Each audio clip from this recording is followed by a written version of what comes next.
Preksha. Good evening, Jayshree. And good to see you, although virtually. Good to see you. Good to see you too, enjoying the tropical paradise. Oh, isn't it wonderful? Thank you. And how are you doing today? I'm doing well. I've just wound up my work day. Still a couple of things I need to finish. Let me try and see if I can do that before I go to bed. But comfortable right now for Yes, this? absolutely. Absolutely, yeah. Thank you. And thank you, Preksha, for volunteering for this. Although there are people in the audience, it is still very much a real coaching conversation for both of us. So confidentiality is, of course, guaranteed between two of us, and it's been safe in this space. Thank you so much. Thank you so much for this opportunity. I just wanted to say that. I'm really excited about this conversation. Yeah, so am I. So what's most on your mind today?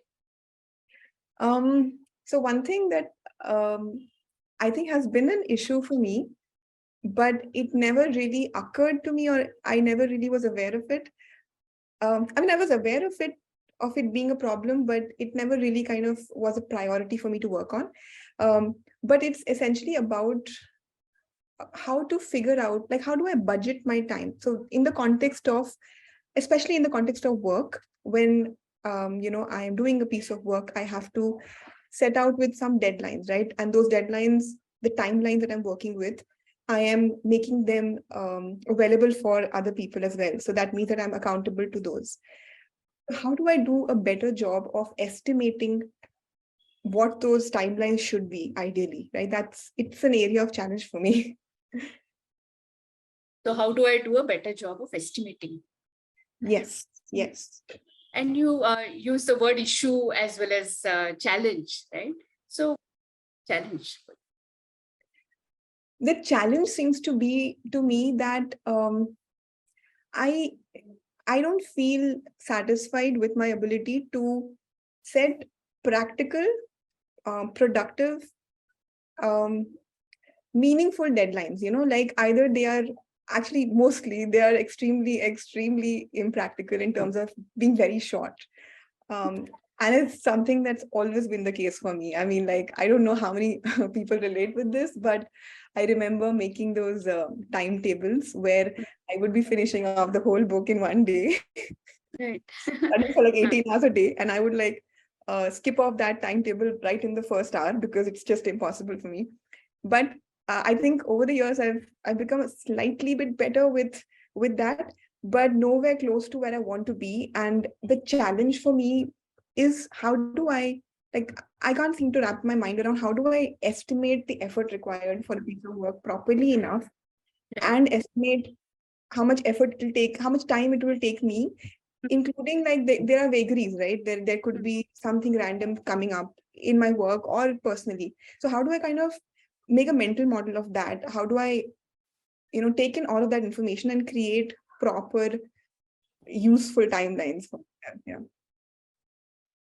I'm hearing words like practical, productive, meaningful, proper, and useful, right? Timelines. And then you also said that you're not satisfied with the way you are setting these timelines. So, I'm just wondering, what do all of these words mean for you? Okay. So productive for me essentially is that, I don't want to create a timeline which is really lax and it's like a lot of time for doing something. I want to be able to use my time in a, like, it should be a little tight so that I feel challenged that, okay, I need to finish this. I need to have that kind of energy that there's only this much time to finish this work, but it should be realistic. It should not be something that I can never achieve. So I want that product. I don't want to like just be relaxed about work, or just like, because I feel that there's only that much time and I have a tendency of wasting it. So I want to not do that. I want to be productive with my time. So how can I set a timeline which allows me to do that while also doesn't stress me out, completely? So on one hand, it is not so relaxed or lax that you would tend to waste, in your words, your energy. And on the other hand, not so much that it would stress you out. Yes, yes. And as you're talking about it, how are you feeling? I'm very conscious. Firstly, let me just put it out there. I'm very conscious of our audience. So I know that there are people privy to this conversation. But in terms of the content of our discussion, I feel that I mean, I have tried to build this muscle, but I haven't really been nearly as successful as I would want to. And I'm a little confused as to what it like. It almost seems like an unsolvable problem to me. Like, I don't know what to do so that I can do a better job at this, so Right. So you know what? I just observed that when you said, I've tried, right? And it almost looks like an unsolvable problem. And just a few minutes ago, you also spoke about you being not so satisfied. So I'm just wondering, where is this not being satisfied? Or I tried, but, where is this feeling coming from? Okay, I don't know if this answers the question, but let me try and tell you about what it is that troubles me about not meeting deadlines or not setting realistic timelines. I think so. I'm a person who really hates, like, the one thing I absolutely hate is promising something to somebody and not being able to deliver that, to a degree that I am satisfied with. I just hate that. It has a visceral emotional, reaction in me. And it's not a good one. It's a one which has some aspects of stress and of guilt, of just not being good enough, like it is not a very good thing for my self-esteem. Like, I don't feel competent. I don't feel like I was able to stick by what I promised, which it's just not the person. It's not a value that I strive for. It's just completely opposite to that. Right. So that is what really distresses me about not being able to meet those timelines. Right. And I can see it. Like, and I must, of course, acknowledge your choice of words. I think the whole visceral emotion, I think, is what was palpable in your tone as well as the words. So one curious question, and discard it if it doesn't mean anything. But even some time back also you mentioned about others, right? Because others' timelines are, your timelines are visible to others. Yeah. And here also you said that you absolutely hate it when you promise to somebody and then you cannot deliver it. So I'm just wondering, what is the role that others are playing in this distress? So I think there are two aspects to it. One comes from a space which I'm not very proud of. Another, I feel, is a space which I should aspire to. Let's just talk about this space first. It's just respect for other people, right? That if you are making a contract with somebody, right, it is important, it's imperative for me to stick to it, because that's how trust builds, right? And trust is the foundation of anything that you want to achieve in life. It's the foundation of society. It's the foundation of human interaction. And you lose that trust currency every time you don't, kind of hit what you kind of promised, right? That's something I like, and I would want. I mean, it's a value that I aspire to, and something that I want to stick with. The other thing I think I don't like about me, but it plays a role in this other wala piece, is that I think I mean, not think, I'm pretty sure I seek acknowledgement, right, from people. So when I don't live up to what I promised, I'm thinking about what they're thinking about me, right? Me as a professional, as an individual, whatever, that entire gamut of things. Yeah. And I don't like that. I don't want them to think about me in a bad way. So, yeah. I truly acknowledge the honesty, although you mentioned that you are a bit conscious that there are others who are also listening into this conversation, but I truly acknowledge the honesty and integrity with which you are, you are discovering yourself through the stuff. So, Preksha, you started by saying, about budgeting your time properly in such a way that you are satisfied, etc. And so that it is productive, meaningful, and practical setting deadlines. And from there, now you have discovered as to what might be at the base of it. On one hand, you are saying the good thing or the aspirational thing, which is the respect for others' times. And the other thing that you may or may not like about yourself is that you seek acknowledgement, right? So both these parts. So just looking at this journey, the steps that you have traversed in last few minutes, what stands out? So I think I know this about myself. What I don't know is how do I. So, I mean, so there are two parts to it that I think I don't have an answer to. One is, how do I stop needing acknowledgement? I don't know. That's like a life journey, perhaps. I don't know. So I really want to. I mean, I think it's just a waste of energy in every way.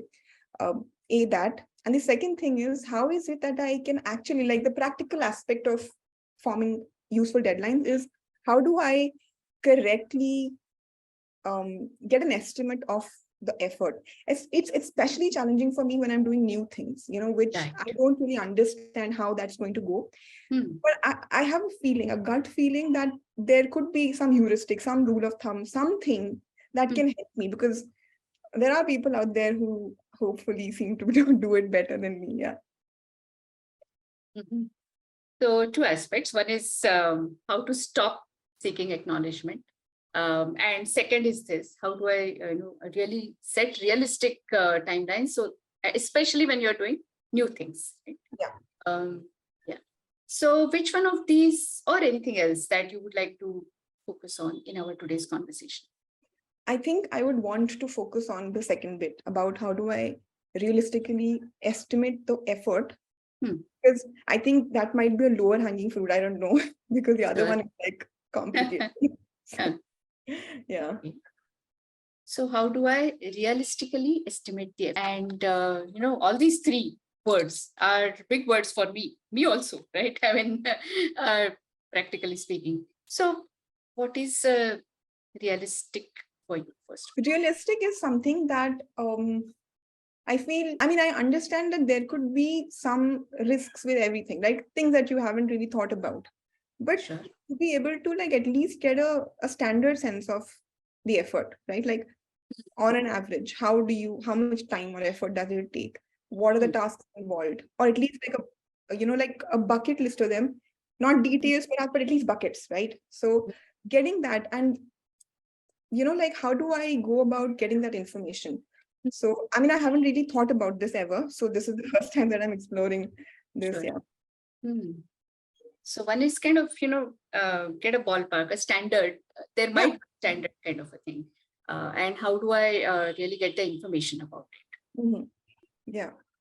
My mind actually never seems to go to this bit. When I'm trying to do a new piece of work, I don't think I actually think about what could, like, I don't go very in a structured way to approach this problem of what might be the effort involved. Sure. I think I just let it be, and I don't know why. I think it's just never been like that. My focus is on that, or maybe I think that there's too much effort to find the effort for a new thing. Maybe Sure. I don't do it. But yeah, it's just wanted to say that I've never really paid attention to that. And what made you prioritize it today? Because I think we are having a proper conversation about this. There's so many things in life which are important for me, but you just never somehow give it the mental energy that it needs. And honestly, when you do it yourself, sometimes it just doesn't work out for me. My head muddles up, or I don't know, whatever. So this is the first opportunity that I'm able to have a proper analytical conversation about it. So yeah. Sure, absolutely. So how do I realistically estimate effort is what you would like to focus on. And what might look like a, good outcome of our maybe whatever 15, 20 minutes that we have with us here. If I could get a trick or two that I could try out later, right? Okay. A trick or two. Yeah.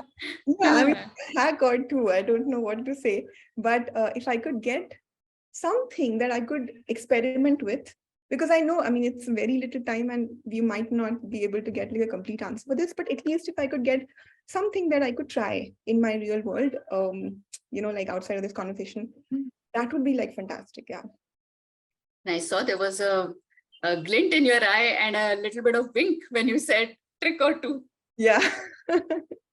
Hack up my sleeve. So yeah. And how would we know that you've got those tricks? Yeah. I think my mind is going to, like, as soon as I get that, if I get an action point, right? That's what I'm looking for. Something to do, right?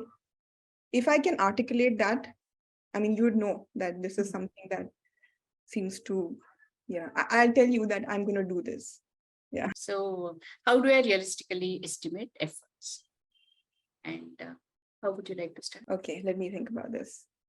How do I realistically estimate effort? I think I would like to explore how do I currently do it for things that I know about, like pieces of work that I have some experience in. So how do I don't even know if I make good deadlines for that, right? But I think as opposed to new things, this is slightly bit better stuff that I know how to do. So I'd like to explore what is my current process and what might be the gaps there when it comes to new work. So what is your current process? So my current process for stuff that I know, like what happens is that, because in my life so far, it's happened that I have actually done those things, right, myself. So I know all of the steps that it requires. So I do not spend enough time to come up with deadlines. I'm like, somebody asks, I just give them like a answer that I feel like makes sense at that moment, but it's not thought about. So that's something that I think happens. And about things that I know, I think somewhere I kind of make a mental task list, right? Task A takes this much time, task B takes this much time, and then I just add like a 20%, on top of that, and I just kind of suggest a deadline. But for things which are slightly more creative or new things, right? Because you don't really know when that moment will come where you feel that this is something that is right? So you really can't estimate, at least, I don't know, I mean, maybe you can, but it's difficult for me. And with new things, the issue is that I don't understand what those tasks are. And that's how my mind is working. It's putting a task and a number to it. And then I just add up all the little time pieces and I come up with a deadline. So yeah. So there are actually two things that are just coming up for me, and I'm just placing it before you. You choose what you want to work upon first. So one is, I think you've mentioned the whole time thing multiple times, and also mentioned in that context that that's the last thing that you seem to be doing, right? I mean, estimating the time that is required for anything. And perhaps because you have to give that deadline to somebody, you have to show that deadline to somebody. So I know one question that comes up for me is, what is Preksha's relationship with time, actually? Currently I feel there are so many things that I want to do. I mean, just like basic stuff. It's not like I'm trying to, create a rocket ship. So I'm a new mother, newish. Just living my life basically to a degree that I feel satisfied. There's so many tasks, so I do feel I feel there's less time for me in general. So that's one aspect. What else about time, my relationship with time? I think somewhere I also am constantly aware of the fact that, we're going to die small bit, but there is a very limited amount of time. And I don't know if so far I have done justice to the time I've had, I always live with this feeling that there is a certain potential that I have. I don't know if this is narcissistic or whatever, but there is a certain potential I have, and I haven't been able to live up to that so far. And I feel that I must, I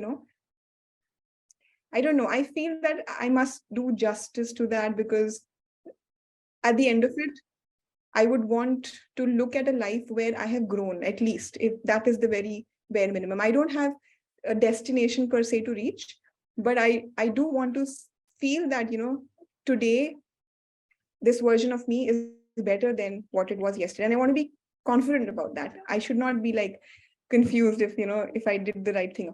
So yeah, so I mean, I am aware of the fact that time is really less, that I might be not very old yet, but I am substantially older than 10 years ago. So yeah. Is that the pace at which you were speaking in the beginning and the pace at which you're speaking now, there's a considerable difference. Yeah, when you talk about morbid things, you go slow. No, and I know I truly appreciate your awareness about this whole time is actually ticking, however young or old we are. And I must share with you that this feeling comes up for me also even more often than probably many other people. Right. So so now when we look at this, on one hand, time is really short, and that Preksha wants to be a better version of herself today than what she was yesterday, and so on. Now, at this, and then you look at your, what can I say, deprioritizing, putting timelines.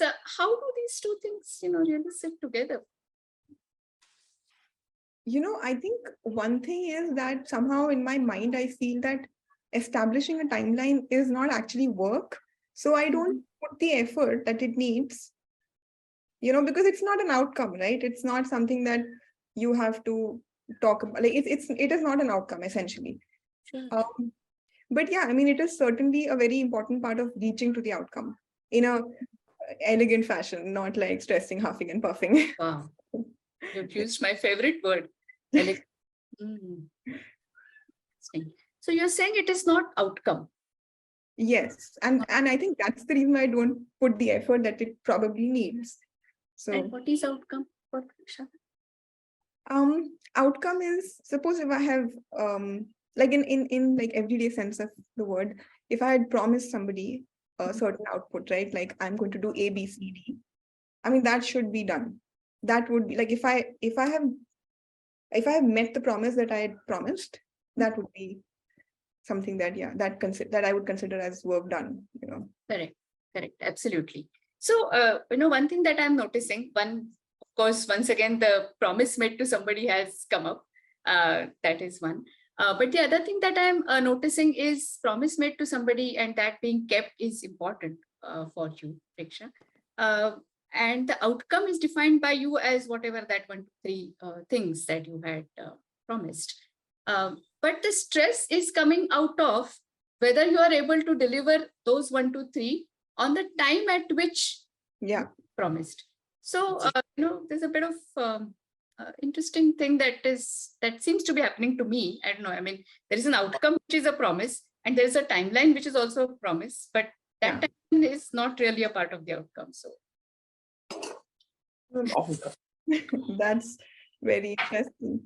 Yeah. So one of the outcomes should be meeting those deadlines on time. Like, I mean, that is one of the outcomes, but I don't perceive it as such because I don't ascribe value to it, although there is value, right? The fact that you were able to do something in the time that you had said, it establishes trust, which is value. Yeah. So, I mean, that's a really cool insight for me. Yeah. Yeah, just meeting the deadline itself is value, and that itself is an outcome. So I'd also like to mention that because we were talking in work context, right, it slipped my mind, but what I often see myself doing is the fact that, like, if I promise somebody in the work context, something, right? And there's a certain deadline to it. And if I have also promised something to my family members, right? And if that clashes, I see myself deprioritizing my family, which I do not like.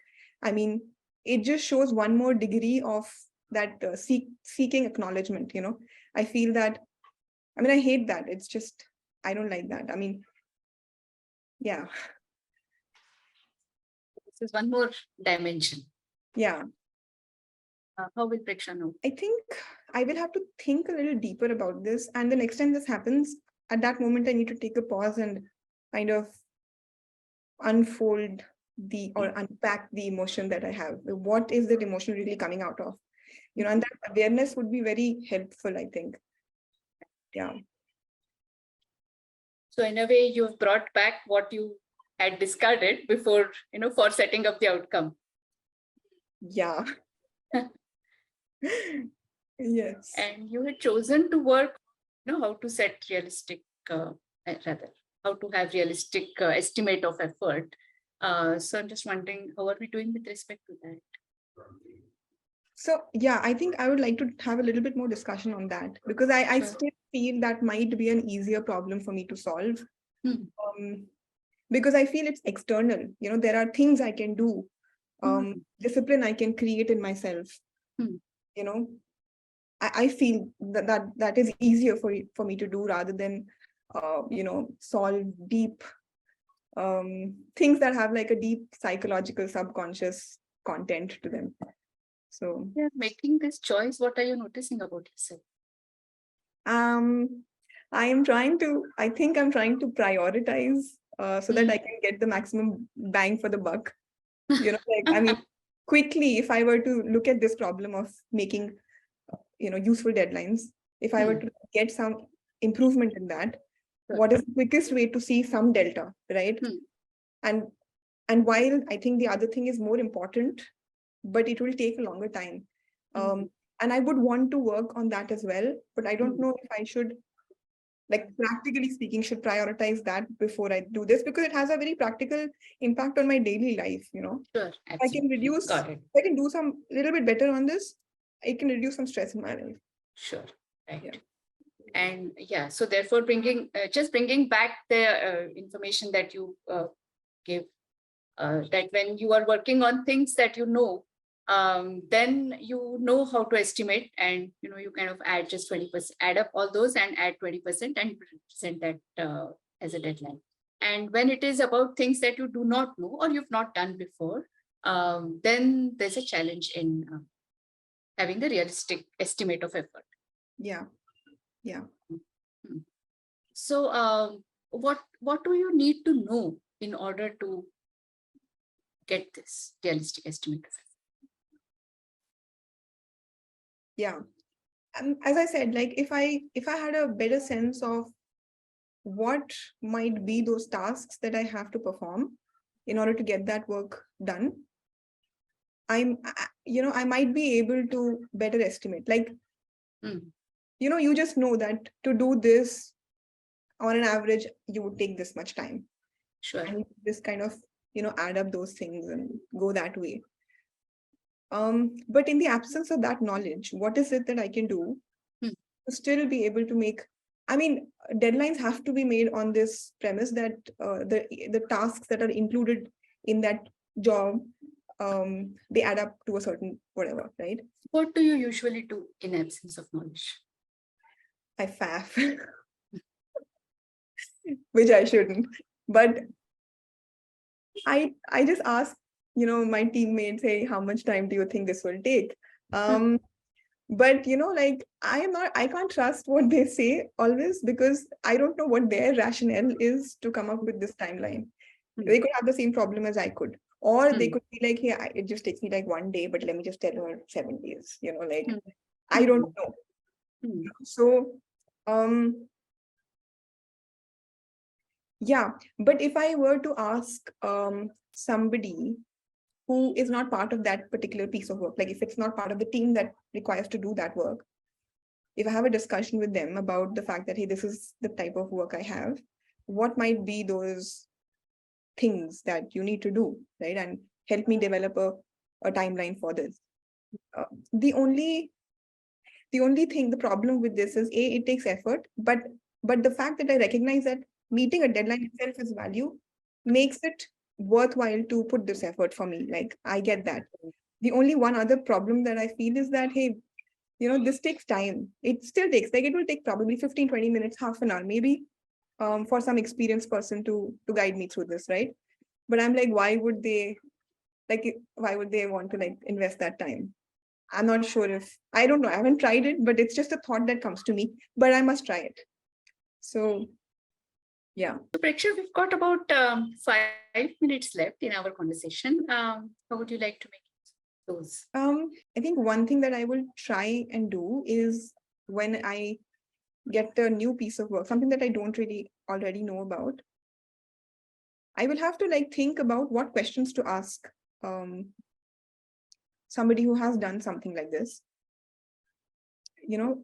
and those questions will make sense. So this strategy works for things which are very straightforward tasks. You can break it down into many straightforward small tasks, right? But for creative work, I think I have to figure out what my process is, what my creative process is, right? And how is it, like, I need to become more aware of my creative process to be able to figure out how much time might it take, right? And what are those things that I must involve myself in to be able to fasten that creative process? What is it that is conducive to my creative process? Because that is still a question that I don't know how to answer about. If I have those types of works, how do you estimate properly, right?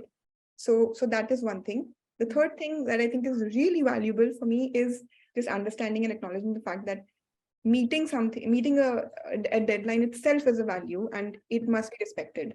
The fact that it respected in the sense that you must give it that time to establish that deadline and to put in that work, because that itself is part of the job. So that is a really cool thing that I took from this conversation. Right. Excellent. So Preksha, you wanted this realistic estimation of efforts, and you were aiming at getting one or two tricks, as you said. So, and you said if you know what one or two actions that you would be able to take at the end of it, then it might be a good use of the time. Then time is very important, right? So time spent with together. So, Absolutely. So what are those one or two baby steps? I think these three things that I mentioned. Sure. One is absorbing the fact that meeting a deadline itself is a value, and like really living that. I mean, I get it, it takes, but when it comes to actually giving a timeline, I shouldn't jump the gun and just say something. So how will you ensure that this really? I will try and put it up on my desk. I'll put up a note, right? And I'll keep looking at it, because otherwise I'm sure that in the heat of the moment, I would forget it, so I'll try and do that. It's a good question you asked. Thank you for that. And the other thing is reaching out to people, to figure out like what time, how much time does a particular task take, and what are those subtasks that are involved in a particular piece of work, and seeing if people, sort of revert to that help. And the third thing is the fact that I need to analyze my creative process a little bit, Maybe I might be able to do a better job with setting a timeline for those types of works, maybe not, but just analyzing, just being a little, like throw in some metacognition, whatever that is. It's a big word. Just observe myself when I'm doing those kinds of things. I'll try and remember that also, because I'm sure I'll forget. So apart from the thing that you said you will put it there on your desk, what other resources might you need? I think for the time being, I'm good. I think I'll want to like try and see if I can do this, because this itself, it's quite a lot for me. Yeah. Thank you, Preksha. And you've generated multiple insights for yourself during this. And, thank you for being so honest and acting with integrity. Any particular insight that you would like to acknowledge yourself for? I think I think the one thing that really stood out for me was the fact that I did not acknowledge the fact that you meet a deadline. It seems simple, I don't know, but for me, it was quite profound. How could I not acknowledge the deep value that sticking to your word really is? It's like, it's a deep value, and it results in such profound, um, you know, profound things like building trust between two people. And I even though I understand the trust bit, but I never really ascribed value to the action of it, which is weird, but it was a deep insight for me. And on that note, would it be a good time to close the conversation? Absolutely. And thank you so much, Jayshree. Thank you for this opportunity. And it's so kind of you to have this conversation with me. No, it is. It comes from a space of kindness, and I want to thank you for that. Thank you, Preksha, for being courageous and sharing your thoughts with us. It takes a lot of bravery to speak openly in front of many people, and we greatly appreciate it. We are grateful to have you as our coachee, and it's coming from person also that really I appreciate you for being here today. Thank you, Jayshree, as well, for for being our speaker, for being the continuing the sessions with so much patience, hearing Preksha out. And right now, I'll be leaving this to our audience. You have few minutes to go. You can ask your doubts, share your questions, or anything that you would like to ask Jayshree. You have the platform open to you all. You can come, you can unmute yourself and ask anything you would like to ask. You can also share your questions in the chat box. I would definitely, Jayshree also can read them out and share your thoughts. And to apply for the CCU, the link is already shared in the chat box. So please fill this form. And also you can share your feedback in this form as well. So please do fill this form out. Thank you, Adhi. Thank you, Preeti. Thank you, Mrinal, for sharing your thoughts with us. So Jayshree, Adit has yeah. How am I doing? How am I feeling? Yes. I'm actually feeling quite calm and grateful for this opportunity. So we have Shruti who has raised her hand to. Yes, Shruti, please. Shruti, please, you can unmute yourself. Hi, good evening, everyone. Thank you for giving me the chance to speak. And first of all, I would like to compliment Jayshree for, she has done a wonderful thing. She has instigated thinking to Preksha, and right in the beginning of the conversation, I observed that Preksha was struggling with what she has been through setting up and finalizing the deadlines. But at the end of the conversation, I could see Preksha smiling more, and a little like she had vented out her trouble making deadlines, and now it seems that she's a bit more confident taking approaching other people to seek help for the tasks she has not been able to figure out the deadlines for. So that throughout the conversation of these 30 to 35 minutes, I saw that the end of the conversation, Preksha was with a little wider smile than she was in the beginning. So I must compliment both Jayshree and Preksha for that, because whatever Jayshree was asking continuously, she was repeating whatever Preksha said, and then she was instigating thought. So what would be good for you? So what step could you take? So this is what I was finding very fascinating, that this without any direct directive or suggestion or advice, Preksha herself could figure it out, that I have alternatives to ask other people or set my own things. So I would like to really appreciate, in fact, that was insightful for us also, that a little bit of more time if we give to ourselves and instigate self-thinking or self-introspection. So maybe what Jayshree has done with us, if we give a little bit of time to ourselves, we'll be able to do better to us and the people around. So I would like to thank and appreciate both of you for that. Thank you so much.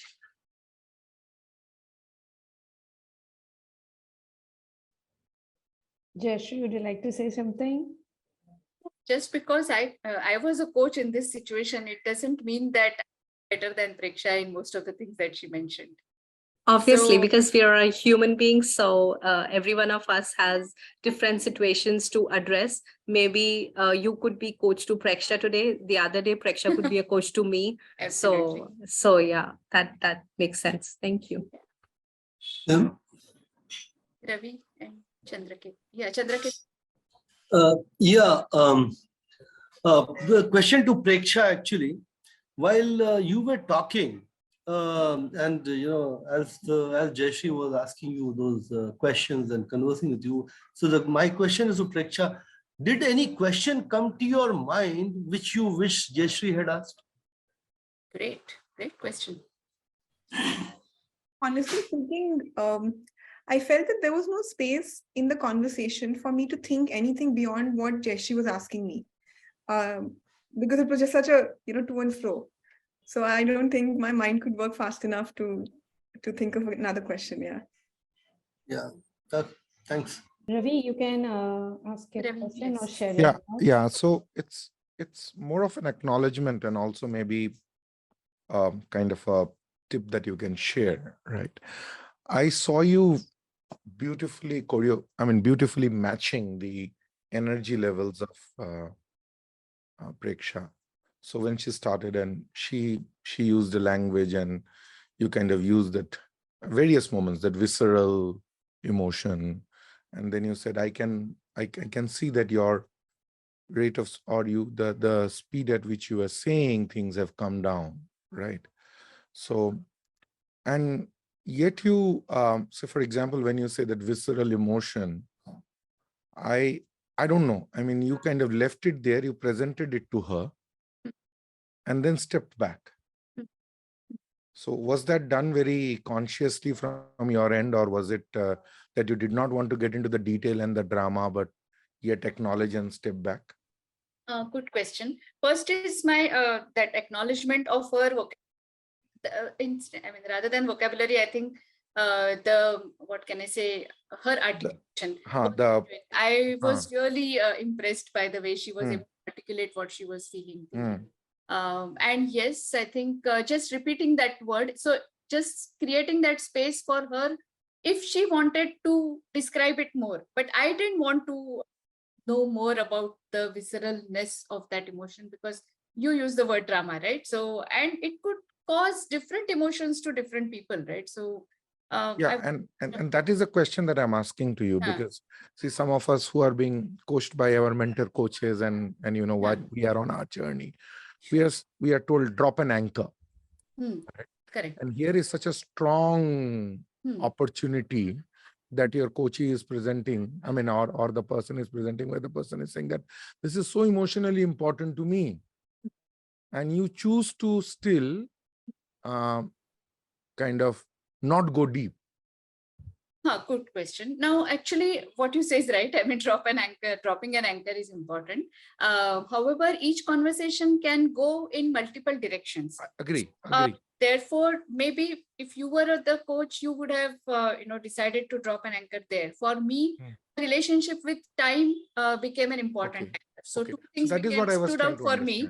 Yeah, two things stood out for me: her relationship with time and her dependence on other people's acknowledgement. So acknowledgement as a word came from her, but some role that others are playing in that. That also, if you have noticed. And in that context, I want to bring you to that thing that we have 7 conversations going on as a coach, right? That clutterbuck thing that we are talking about.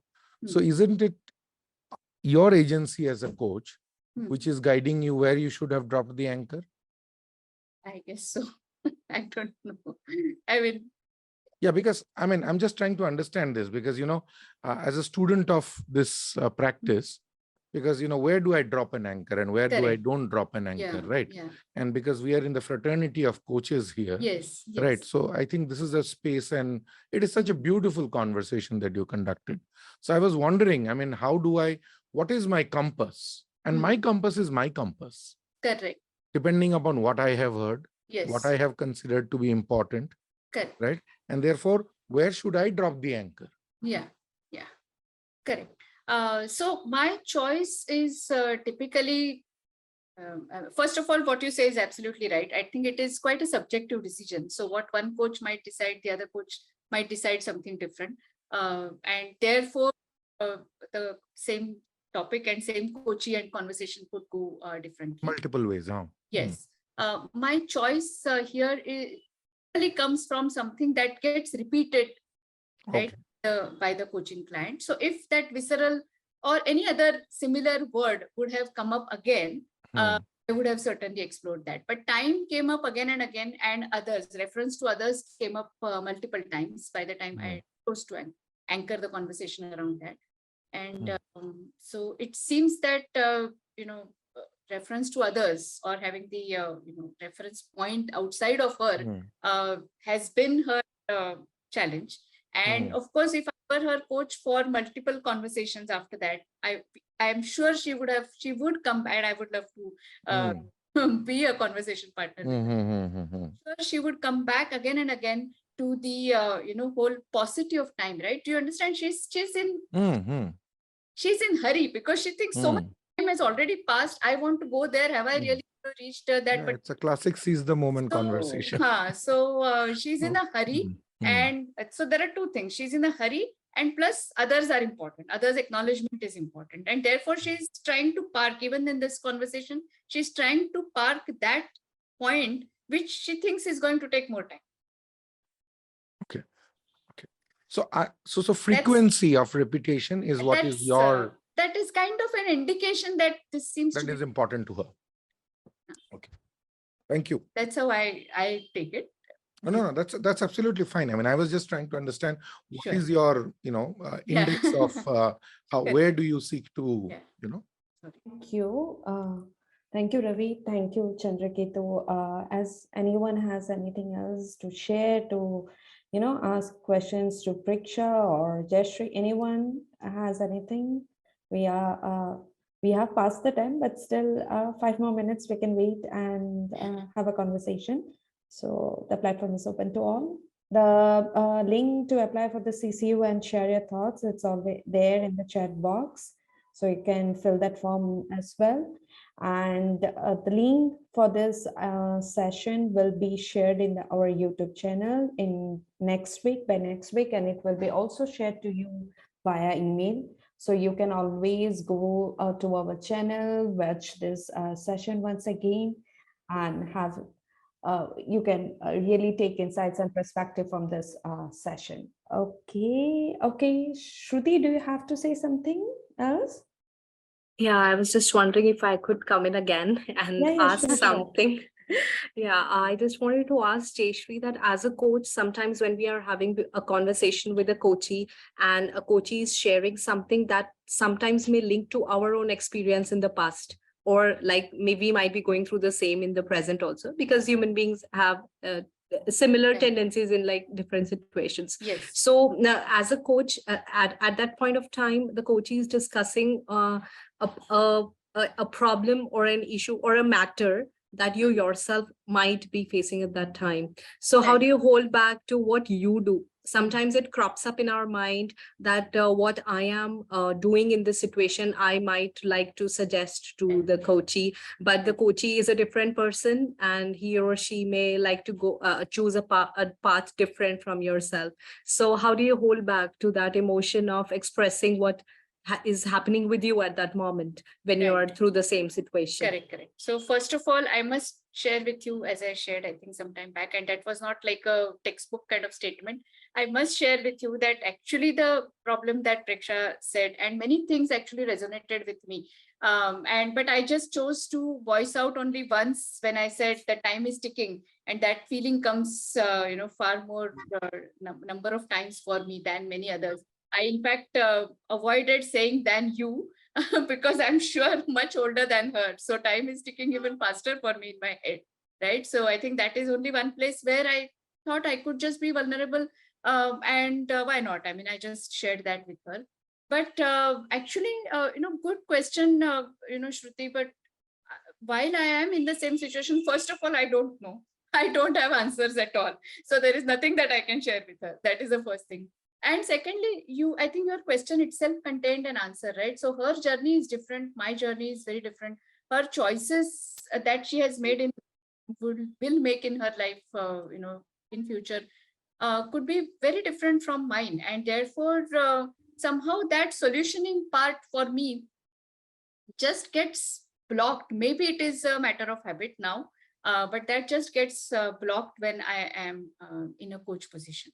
Probably if I'm talking to my children, then I might just throw that hat away. I wish I just hold on to that hat very tightly even when I'm speaking to my children. But very often it just flies off and I go into a solution giving. Right. So that comes from experience. Yeah, I could understand that. Because at many times we might feel connected to the coachee representing a situation that we have been through in past or like right now. Thank you, Jayshree. Pranand? Hi, Jayshree. And thank you, Preksha, for this wonderful conversation, which was a great learning as a coach. And this question is, Jayshree, to you, that as a coach, what helps you bring your best, which we probably have seen you, but maybe you have not really noticed? It was there right in front of us, but maybe we didn't notice. What is it to you that helps you bring your best as you did this session, in this session? Question. So one or two things I think have helped me, and I learned that during the MCC what can I say, practice sessions, because we did tons of practice sessions right during the MCC. And one thing that I used to do, just like Preksha, just rushing from one task to the other, just finish something which is maybe in the kitchen or maybe something else, and then just go and begin the coaching session. And I thought that was and that is my learning, that is my this thing. It used to interfere with my presence.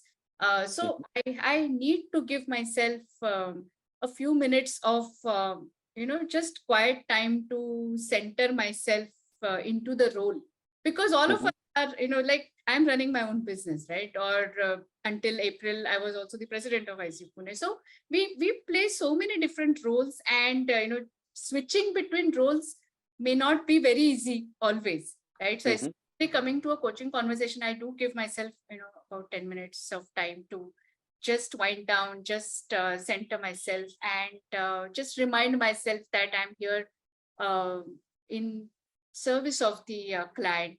Block myself, for example, for this session. I was seeing there were some whatever 60 plus people who had logged in, but block that out of my mind. So it doesn't really matter who is listening. But yeah, I think that centering practice helps. I don't know. And in which way, if I may just ask, just a curious one, I can't help stop myself. In which way does it help to you? What? The centering practice that helps, you said. In which way does it help you? Okay, so like I said, right, I mean, playing multiple roles. So I think the energy levels that are required to play different roles are very different. So, so on one hand, for example, I am helping my son increase his business in his cafe. Now, that's a very different kind of thinking, right? Very different pace at which my mind is working there. Or I'm just, finishing something in the kitchen, or I am probably writing a report for somebody. So, or I'm creating a proposal for a client. I think all these things require different levels of energy.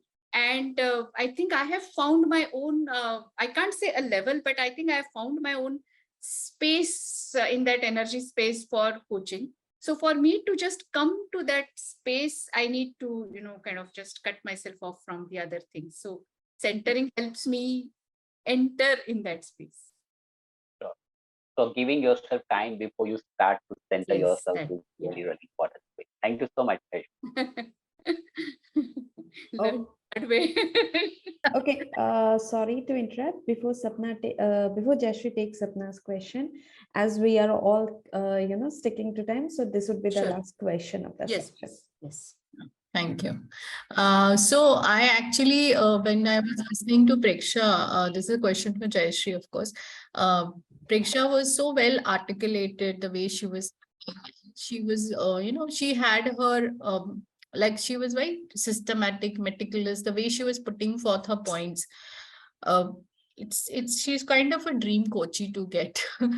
But, you don't always get somebody like a Preksha, who's well thought of, and sometimes it does take some energy of yours, to try to decipher or to understand. I know this is a lot of work on the listening part, but any quick tip on how to handle somebody who's not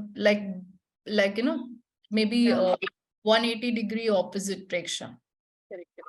I wouldn't classify something like that, but yes, there are some coaches who would say a lot of things. The same question, what is most on your mind, would actually open up a huge story, and they will say a lot of things. But like you said, I still listen to every word because nothing is unimportant, right? I mean, they're saying because it is important for them, correct? So it matters to them.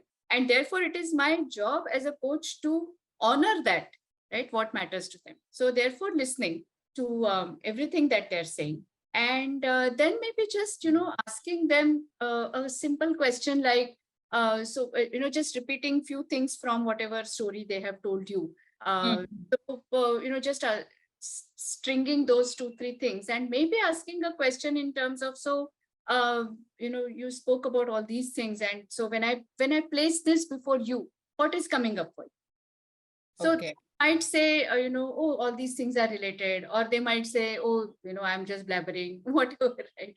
And or what would you like to focus on out of all these? You've said many things. What would you like to focus on for today's conversation? So using the word focus literally brings focus, is what I see. Very valuable. Yeah, I think that should be a good one. Thank you so But much. I don't discard anybody's story because it means a lot to them, no? Who am I to say ye bahut aisa faltu ki baat kar? I mean, Absolutely. for them. That's why Yeah, I think the word focus is, like you said, rightly, could help them to funnel it down further. yes, sure. See, now Thank articulated it so well. Okay, thank you. Thank you to Thanks. all for being this wonderful participants of the webinar. Thank you. Thank you for attending the webinar as well. Thanks. Thank you.